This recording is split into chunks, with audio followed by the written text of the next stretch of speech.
Aujourd'hui, je vous présente la légende du millepertuis. Eh bien, je viens d'aller cueillir mes super millepertuis et je suis contente parce que j'en ai trouvé. Il faut vraiment les chercher. Et comment les reconnaître? Eh bien, on appelle ça millepertuis parce que, au travers, on appelle aussi l'herbe de la Saint-Jean ou l'herbe du diable, parce que la légende, je vous conte ça tout de suite après, la légende dit que le diable était jaloux de sa guérison, donc il a percé les feuilles. Vous le voyez pas, mais on voit justement au travers, on le voit pas bien, mais au travers les feuilles, il y a, si on regarde au soleil, on voit les trous. On dit que c'est l'herbe de la Saint-Jean. C'est une autre façon de la reconnaître, parce que si vous prenez le bourgeon et on presse le bourgeon, et là vous allez voir, c'est rouge. C'est le sang de Saint-Jean-Baptiste. Pourquoi on l'appelle aussi Saint-Jean-Baptiste? Parce que ça pousse autour de la Saint-Jean au solstice. Et il y a énormément de bienfaits, dont deux que je connais bien parce que je fais mon huile de millepertuis à tous les années. Et ça prend un petit peu de temps. Je vais vous montrer comment la faire étape par étape. On la laisse au soleil, on la laisse macérer. On fait aussi des tisanes. Et avec les tisanes, bien, en fait, c'est un antidépresseur. Ça chasse le diable à l'intérieur de nous. Vous savez, celui qui aime pas bien, on dit, c'est la légende, bien sûr.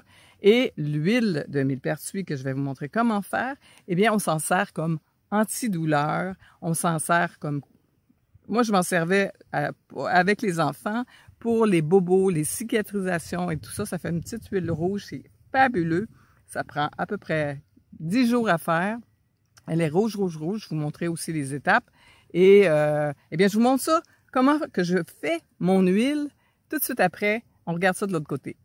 Donc, on se retrouve dans mon petit coin où je fais mes plantes, où je fais mes trucs. Et je vous montre aussi comment on fait l'huile. Je vous parle de ça. Donc, ce qui est important quand on trouve le millepertuis, c'est vraiment d'aller chercher les bourgeons. Parce que c'est dans le bourgeon, comme je vous montrais, que justement, on a l'huile qui devient rouge. Donc, dans les bourgeons, tout est contenu.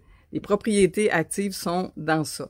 Alors, ce que j'ai besoin, c'est justement un pot avec justement de l'huile. Moi, j'en ai pas beaucoup, j'en ai pas cueilli beaucoup, donc je mets à peu près un demi-pot d'huile. Mais si vous avez une grande quantité, vous pouvez aller gentiment en mettre l'huile d'olive de préférence. Et moi, j'ai mis de l'huile de tournesol, c'est vraiment pas grave. Le but, c'est de prendre les sommités fleuries et les bourgeons et les remplir assez compacts dans justement cette huile. Par la suite, ce qu'on fait, c'est que je vais boucher avec et je vais mettre des petits trous pour laisser entrer l'air, mais je vais filtrer. Donc, quand je vais venir, il faut brasser aussi à tous les jours et la laisser au soleil environ 30 jours. Donc, vous allez voir, plus que l'huile est rouge, mieux que c'est.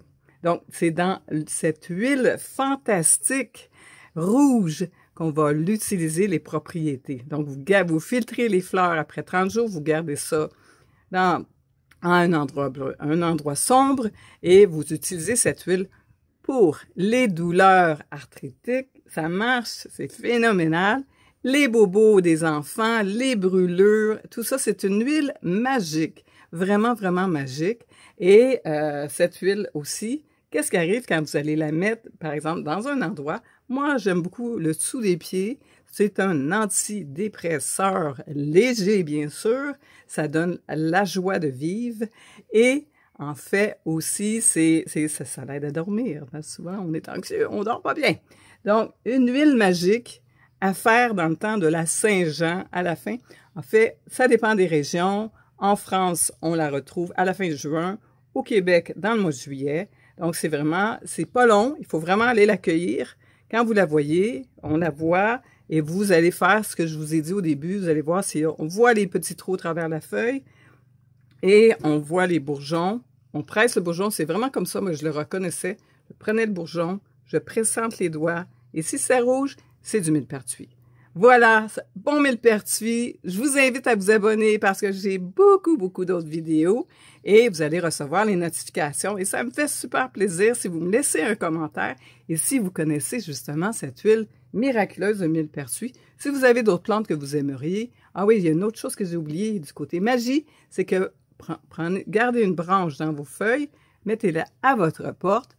On dit que le diable n'aime pas du tout l'odeur de cette plante et passe à côté, s'en va chez quelqu'un d'autre. Donc, vous savez quoi faire. On la mettait en avant des poulaillers, des écuries, tout ça, pour chasser le mauvais œil et le diable. Alors, à très bientôt. Ici Danielle Huard et je vous souhaite justement une super cueillette.